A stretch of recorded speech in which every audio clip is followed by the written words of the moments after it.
What's up, everybody? Welcome to the Loud Spot. I'm your host, Sebastian, right out of Oklahoma City. Lots of changes to the podcast we're going to talk about, but we are also going to interview Mr. Ezekiel or Zeke Hampton. And I got my co-host, Ava Gore, and Zeke is in Skylight Motion Picture. So, you know what? I said we're going to do the short intro. Here it is. I found it. Hold on. Oh no! Oh boy! Ah, here it comes! The motherfucking loud spot! All right. It is so good to be back. This was supposed to be the official first podcast for 2022, and Dawn accidentally went live with one of the guys from Saving Abel. So you can check her out with his name is Dave Matthews, and so I don't assume he could have a solo career. That name, but you can catch it on Facebook, and that will be on YouTube sometime later this week.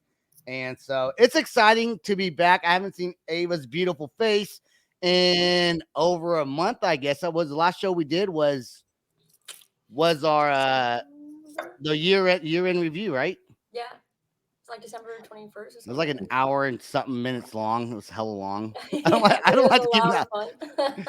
Yeah, it was a lot of fun going back and watching some of those. So some of the changes that were made is Dawn is kind of going off and doing the Loud Spot with Dawn on her own and interviewing lots of bands, where I'm going to do more entrepreneurs and people I find interesting. Still music, still mostly music, but I like to expand. And Sam, our producer, he loves the music and wants to keep that. So she's doing her own thing. I think Sam's going to do some of his shows as well.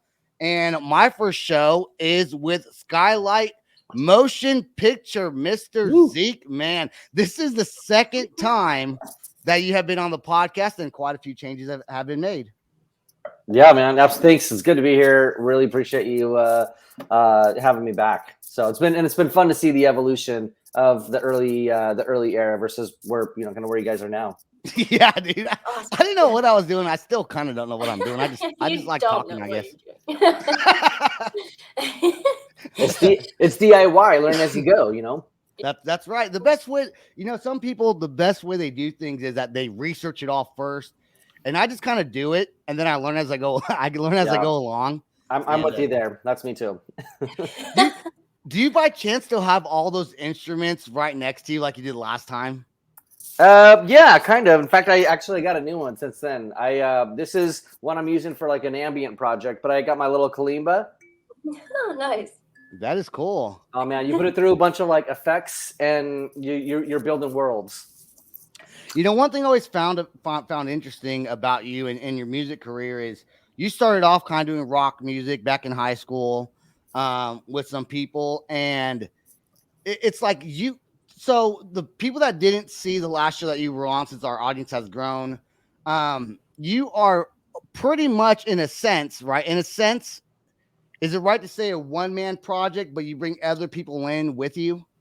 Yeah, I think it's fair. It started out maybe a bit more collaboratively. One of my good friends and songwriting partner moved down to Southern California. So for me, I've always kind of been the one who's been more of the I guess the main songwriter. So I wanted to kind of keep the project going, and I want to build it back to a band eventually. I honestly think I'm probably at my best when it's more collaborative. But I'm not going to let it stop me from keep going from what I know I have in my head, and I feel like I need to get out. So It's awesome. And Ava can attest to this. It's so hard to find, especially the older you get, people that are dedicated, 100% dedicated to doing music, and I've tried to start some side projects, and it's almost impossible to find people that are 100% wanting to. They say they want to do it, but then it's hard. And Ava's in a band called Weird Wolves, and it's just her and really one other guy. I'm a fan. Oh, Oh, awesome. good. Thank Okay, you. have you heard her music? Every time there's like a music video, I'm always checking it out. I follow you guys on Instagram, so I love it. Awesome.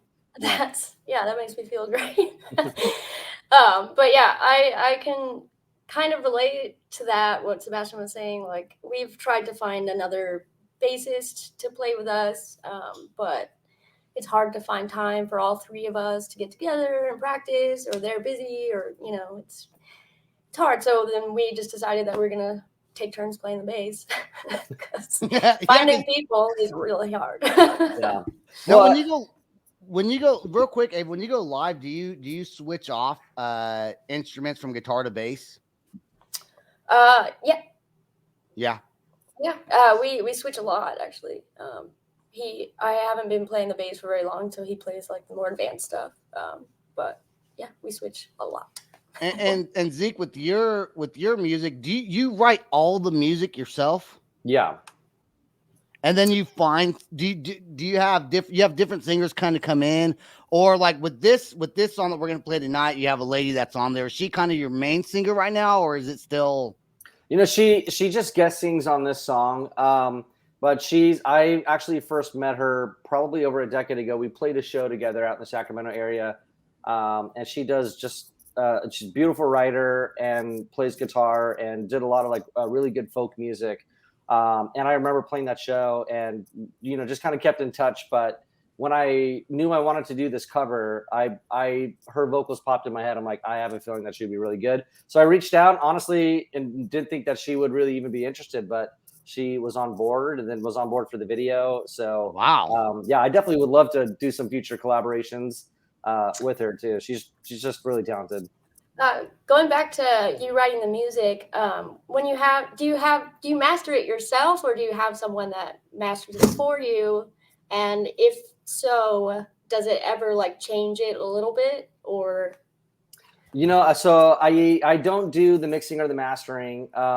That's part of why I like the idea of having a band, is because not only, having just the actual creative collaboration, but having the financial contribution. Right. Because I don't do it myself, and it's expensive. It's expensive if you want to do things the right way. If you want to work with people who work at the top level, you got to pay the big bucks. So I certainly think of this like not only as like an emotional commitment, but certainly it's a financial one. For sure. We submitted one of our songs that I wrote to like some big time producer, and he pretty much told us to fuck off. He was like, no way I'm doing this. I'm not gonna say who it is, but he was like, nope, this is trash. I was like, damn it. Man, I'm sorry. That's okay. We're doing a fun side. We're doing a kind of a fun side project. You wouldn't be sorry if you heard it. It's not bad. It's not bad. I'm just giving you shit. It's not bad. So you pretty much mix and master everything yourself, huh? No, I don't. I write all the parts, I record it, and then there's one or two occasions on the album where if it is something that's a little bit more advanced, because I do I play like rhythm guitar, but like if I'm gonna have something more advanced, I will have a friend or hire a session person to. But I know how to write the part on. If I can't play it, then I can at least play it on piano, and I can send it out and like melody, rhythm, just copy this. Okay. Cool. Okay. Yeah. Man, and so you've been doing this by yourself. Well, you did have a band though. For when you first started Skylight Motion Picture, it was a band, correct? It was, yeah. And then what made you decide to go solo and start your own thing? Everyone just quit. Yeah, I think there was. There was for you, man. No. I mean, I still have very good relationships with everybody that's been a part of this, and they're people that I call friends that I love, and I still keep in touch with on a regular basis. But I think at some point, it started out to where it's like, some people like to play music for the love of playing music. They love to jam. That's kind of sort of like their fun thing. And I know for me, I no disrespect to anybody who feels this way, but I don't need other people if I want to just play music and write stuff for fun. Like I want to play because I have goals in mind. Like I want to, the ultimate goal has never changed since I was a kid. Like I would love to be able to spend all my time writing and recording, because for me, I can't keep up with the ideas. It's why it takes like, a couple of years to get out a project. I always have at least 2-3 projects going on. And I want people who want to play because they have a goal in mind that is ambitious, Right. So I think with that, and then, at this place in life where I'm in my late 30s. There's a lot of people that they got other commitments in life, and I'm, probably kind of fortunate in the sense of like I don't have a lot of other commitments pulling me away from it. And if anything, it's like I want to spend all my free time just in this, because it's something I think about every day. And I know it can be kind of taxing on the people around me who are probably just sick of like, that's all I have. That's really interesting to talk about, but yeah. So it's like the way I look at it too is like if I always love playing with people and I get inspired by people, but if it comes to like making this a project where I open anybody who is willing to invest in it, not just emotionally or creatively, financially, but also like putting in the work ethic. And I know about the work ethic component, and it's it doesn't, to me, like I'm aware of what my limitations are talent wise, and so I know I have to make up for it. Whatever I lack there, I have to work for it. Yeah, and Ava, one thing you don't know, maybe you picked up on this. I've actually known Zeke since high school. So we went to high school together. The town we grew up in is a town called Vacaville. Lots of musicians during a certain time frame came from Vacaville. Papa Roach is from there, and a bunch of bands played through there. We used to go to concerts back in the day, and he actually graduated with my sister from the high school that we went to. Dude, is it hard to stay inspired writing music for 20 years or so, or longer than 20 years now, I guess? Is it hard to stay inspired? And when you have an idea that pops in your head, do you immediately go to your keyboard, or like, what's your first thought? Your first thought can't be lyrics, because you don't sing in any of your songs, right? But I sing backup and harmonies in most songs. Yeah. Okay, but I'm not a lead guy. But what's like your first go-to instrument when an idea pops in your head and you're like, oh, this is gonna be great? Is it the keyboard? Is that like your main thing? Honestly, it's the vocals. Really? It's the vocals. Really? Because I get vocals. Yeah, apparently so. It's because you know what it is. It's like I first of all, I never run out of ideas. If anything, I can't keep up. I can't keep up with how many ideas. So depending on how where I'm at, like if something pops in my head, if I'm close to my keyboard and my computer, I will just real quickly, just so I don't lose it, I will quickly write it down. Just have like a maybe a little beat and a little keyboard. And I'll write just a little melody. And then sometimes it happens spur of the moment. If I have like a good block of time to where I can kind of expand on an idea, I will write it and I will stay up till 6 in the morning, however late it takes to get it done. You ever get tired and be like, you know what? I'm just done writing music. Like, I don't feel like it today. Or is it constant, just like, I'm going with this? It is constant, because I know even if I get fatigued, which honestly with the Skylight Motion Picture project, that probably takes the most out of me financially, emotionally, because it's you spend so much time on these songs. By the time they get released, you kind of feel spent. You're kind of like, I'm done with it. I don't want to listen to it. I'm already spent so much time listening to it as I was kind of shaping it and sculpting it. Right. But if I get fatigued with one, I got another project. I got my ambient project or something that I feel inspired in. So it's always kind of juggling in that sense, but it's always there. Yeah, your ambient project, you got some songs that are like, 10 minutes long and shit like that? Yeah, even longer. Yeah, I'd say the average. That's what that music does, though, Well, and it's inspired by many different genres, but one of them, I don't know if you ever remember "Godspeed You Black Emperor," but you sent it to me a year ago. Yeah, I probably did. But they would blend in rock instruments with classical instruments, and they would do sometimes these 30-minute songs, and it's made up of all these like different mini movements that seamlessly transition into different parts. So there is some classical structure, but with a lot of rock instruments. I don't use as many. I mean, I will play guitar, but not as many rock instruments. It's a little more, I would say, like droney, ambient, ethereal kind of stuff. What made you switch? Go ahead, Ava. No, you go ahead, because my question, I think, is like kind of more like for. Okay. What got you going? From, because back in high school, you did mostly rock music. Is ambient music, and I guess EDM was kind of coming up, but they called it trance back when we were in high school, right? I don't know if Yeah. EDM was a thing yet or not.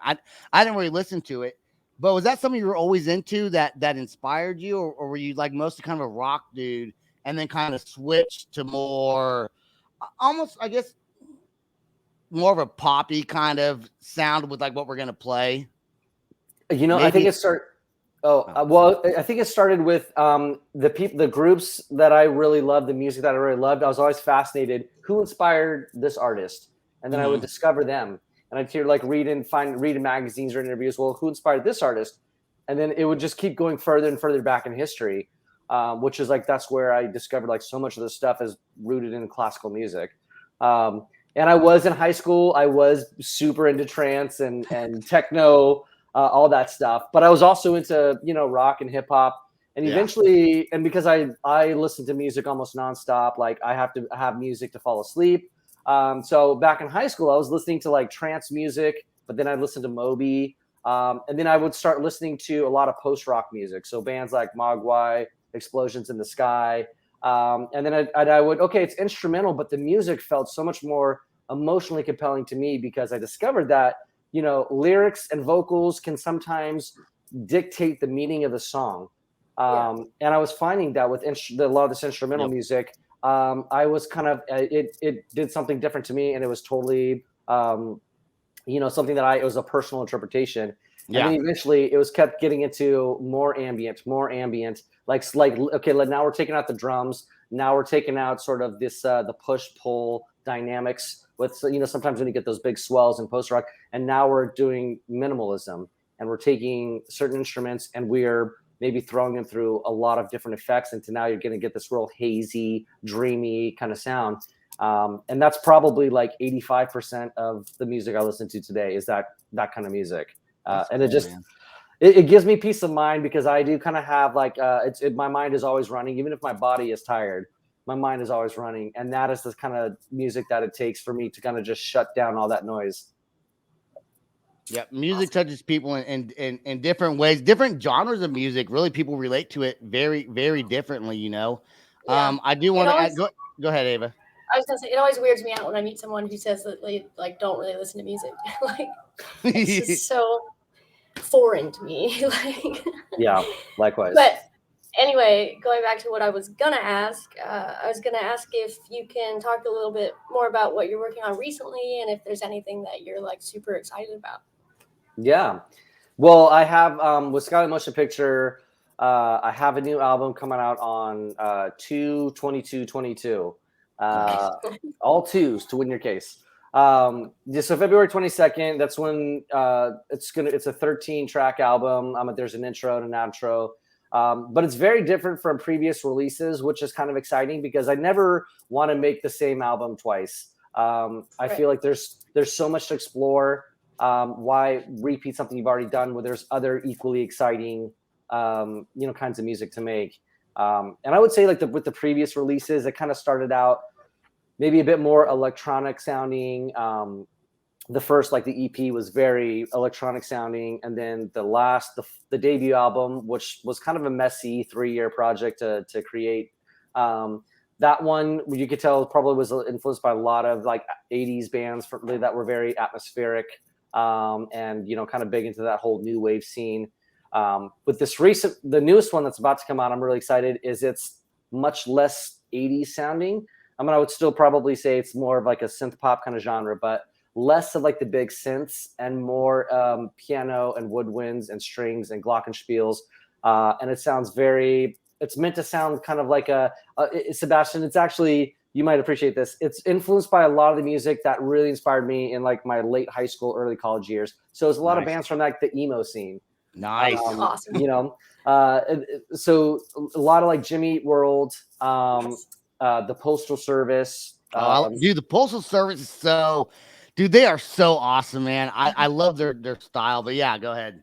Yeah, their album is probably, I consider it, maybe if I had to pick one album that was the most influential, it would be their One and Only Give Up album. Cool. But then I still love bands like, I don't think I can ever make a pop album where the Cocteau Twins are not an influence. I love a lot of that ethereal dream pop kind of sound. So, in my head, I'm like, okay, at some point I want to make much more of a dedicated dream pop album. And then I want to make like a funk album. I want to have one where it's just like super funky, and soulful and catchy. But it can still have a connective tissue to previous works, if that makes sense. A connective tissue. Awesome. That's great. Does this thing look stupid? It looks stupid. It's like you have a neck brace on. It's my face mask. In case you guys give me COVID on here. All right, let's play your cover song. And what's the name of this song again? And who's the lady that does it with you? Chelsea Shea Hughes, originally out of Sacramento. Okay. And it's I Love You Always Forever, Donna Lewis song, one of the most successful songs of all time.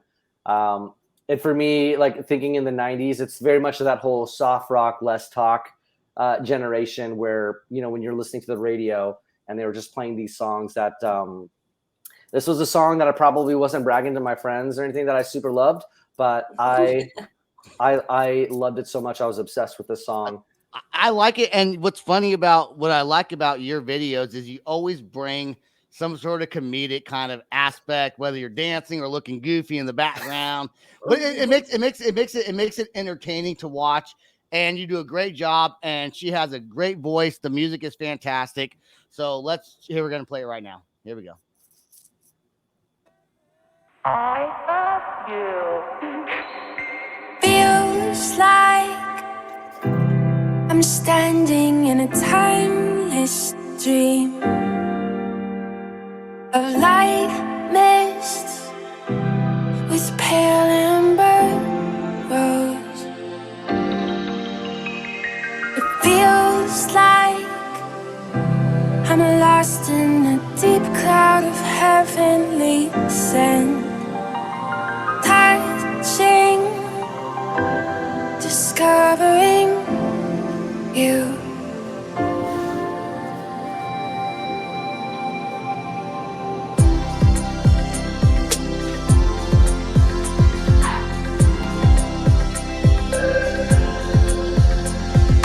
Those days of warm rains come rushing back to me. Miles of windless summer nights, secret moments shared within the heat of the afternoon. Out of the stillness, the soft-spoken words say it again. I love you always, forever, near or far, closer together, everywhere. I will be with you, everything I will do for you. I love you always, forever, near or far, closer together, everywhere. I will be with you, everything I will do for you. You've got the most unbelievable blue eyes I've ever seen. You've got the almost melting away as we lay there under a blue sky with pure white stars. Exotic sweetness, a magical time. Say it again. I love you always, forever, near or far, closer together, everywhere. I will be with you, everything I will do for you. I love you always, forever, near or far, closer together, everywhere. I will be with you, everything I will do for you. Say you love me forever, never stop, never, whatever, near and far and always and everywhere and every. Say you love me forever, never stop, never, whatever, near and far and always and everywhere and every. Say you love me forever, never stop, never, whatever, near and far and always and everywhere and every. Say you love me forever, never stop, never, whatever, near and far and always and everywhere.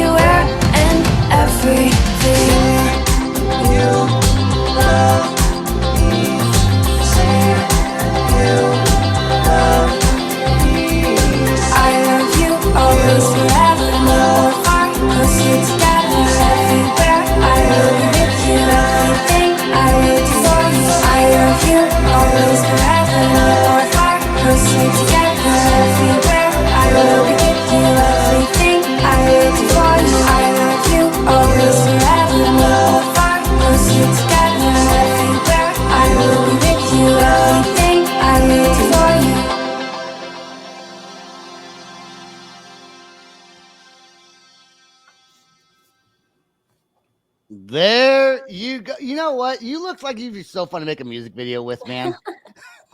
Yeah. Well, Like, look like you're having fun.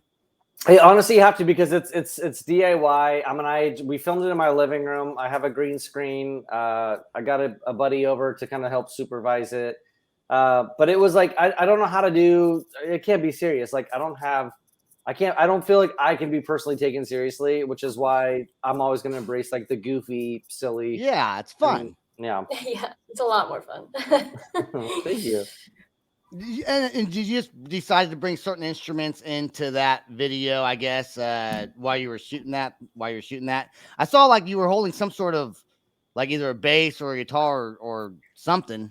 It's called an Artiphon 1, Instrument 1. There you go. So it was a Kickstarter project.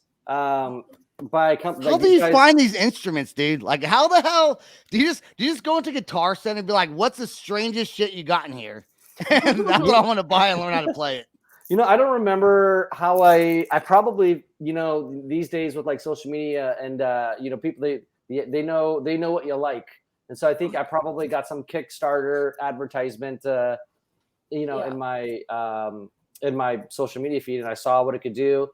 And I can't even fully use all the functions. Like it's a MIDI instrument.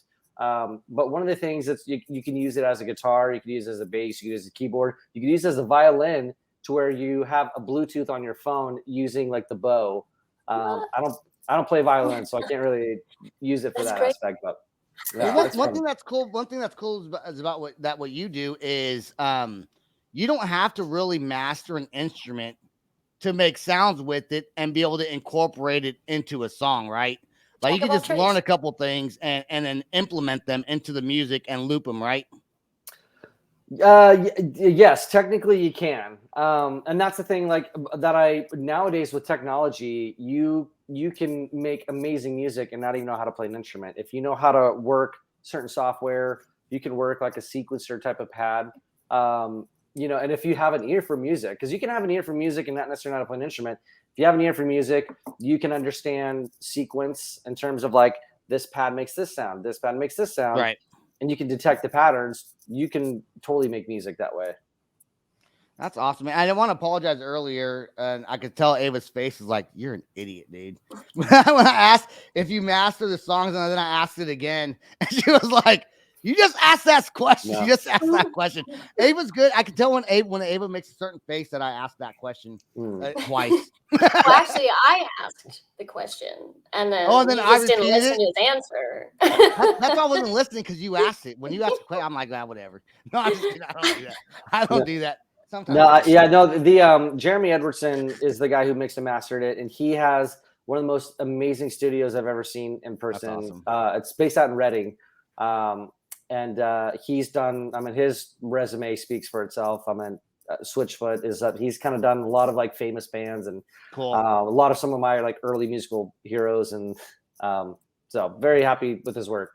Does it ever, like, when you get the mastered version back, is it ever changed a little bit and from what you had before, or is it just like?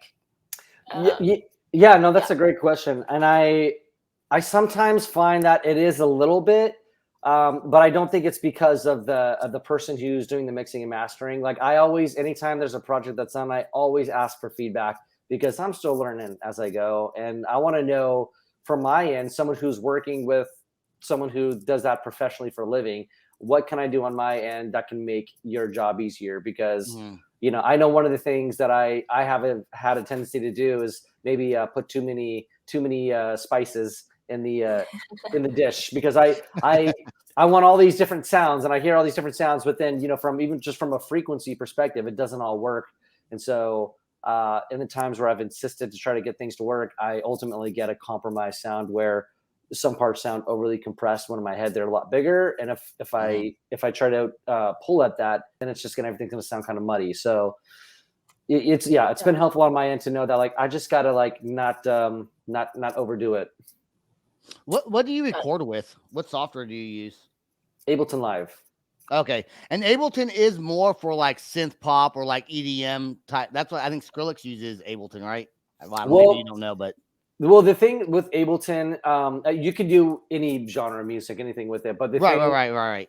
I think what draws a lot of folks to Ableton is sort of the live capabilities you have with it. There's a lot of, if you were to use it live, you can have a lot of triggers. So components where especially if you have a lot of different sounds going, and not necessarily a body to go behind all those different sounds, you can just kind of sort of push things, and there's some automation that happens. So it's very live friendly compared to other software programs. And one of my last questions I'm going to ask you, because we're already over the 30-minute mark, I do want to ask you, not musician wise, but what would you say, is there something that would inspire you that you find more common when writing music? Like for me, it's I'll hear a band that has some really cool lyric, and it doesn't matter who the band is, really. It's not like a specific band that inspires something like lyrics to write. It's just maybe something they said, or something that I maybe see while I'm out driving around in the countryside of Oklahoma. Is there something specific that you catch yourself being in that kind of draws that feeling to you to start writing? Oh yeah, absolutely. I would say even musically and lyrically, they kind of work separately for me, but because I know I don't need to necessarily do lyrics to feel like I'm being expressive or having, a cathartic outlet. But I will hear certain music that inspires, like I know just even when hearing interviews with the band, when I hear what inspires them, I'm like, oh my gosh, those same exact things inspire me. Whether it's like nostalgia is a big one. Mm-hmm. So anything that makes me feel the melancholy of nostalgia, because it's such a beautiful thing. It's something that it's kind of sad because you can never truly grasp a moment and hold on to it forever.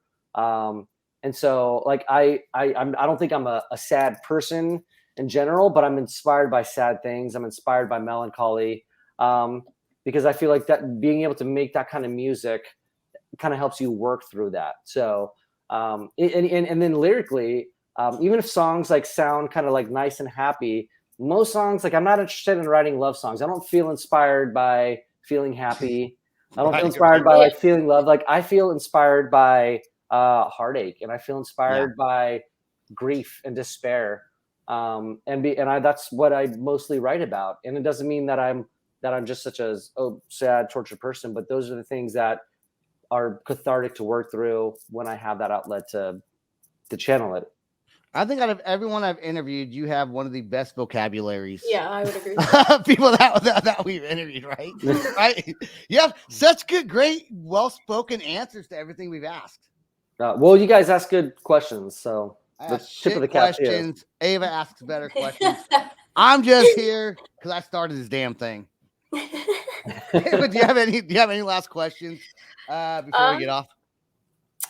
What's your favorite part about creating music in general? It gives me, even though maybe 5 people might actually like it, it gives me inspiration. Not to get over to a super melodramatic place, but like I feel like people, like when you want to get up and you want to feel inspired by something, some people it's their family, and I don't have kids, so I'm sure if I did, like that would be something that would inspire me. But for me, when I get up every day, what I look forward to the most is being able to work.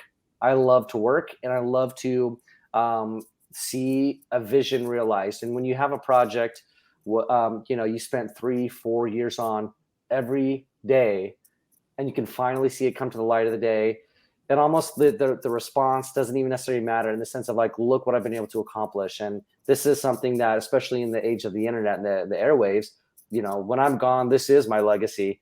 Like this is what I have, and I'm proud of it, because I think it does speak to whatever I'm writing in that moment in time. Well, February 2nd, 2022, 2/2/22. You're almost no, 2/22/22. Oh yeah, 2/22/22. See, I don't listen. That would have been in the past. I was close. I failed the test, but I think I got a C for getting the month and the year right. Just not the day. So you got the number right too. 2/22/22. You can check out Skylight Motion Pictures. How many songs are going to be on the album? It's 13 songs. It's called Music from the Film. Okay. And is the video already released? The video is released. It's on YouTube. And what's going to happen is once the album comes out, there will be, I actually have like either a music video or a lyric video for every full-length song, and it's going to be released on the week Cool. every Tuesday. So kind of help keep a little bit of momentum, hopefully going for a couple months. That's a lot of work you put into this, man. Dude, I'm telling you, man. When I'm not at my day job, I'm in my little studio. I'm so happy that you're still doing music, dude. That is absolutely fantastic. I want you to stay right there, Ava and Zeke. Stay right there till after the outro song plays. I do want to thank everyone that listens to the Loud Spot. It has been over a month since we actually had an official podcast, but we are back and ready to do this. It's going to be fun. Like I said, I'm going to do a lot more entrepreneurs and interesting people, but still musicians. You can find us on all podcasting platforms. Please subscribe to our YouTube channel. Just type in the Loud Spot. You'll find us. We also have a Patreon page. It's patreon.com. Would that be a / the Loud Spot. And $3 a month, I think, is all we charge. And that really does help us out. Helps us pay for equipment and keeps things interesting. You know, I was looking for these glasses earlier, and they were sitting right freaking here next to my microphone. And I found them. Anyways, that's all we got for the show. On that note. What? On that note. Yeah, on that note, peace out, rock on, and much love. This is the Loud Spot outro by nothing short of tragic. Is this all talk with no action? No. Is this my thoughts with distraction? No. Is this what I bought that's in fashion? Or is this the Loud Spot with Sebastian? Yes. Does nothing short of tragic have us back again? Yes. Does everything that's good really have to end? Yes. A pin post has a pin show, so to get more episodes, make an order, this is over. Thanks for watching our video. Don't forget to click the like and share button. Don't forget to go to our YouTube and subscribe. If you want to listen to our audio and pick up some cool merch, go to www.theloudspot.net. Peace out, rock on, much love.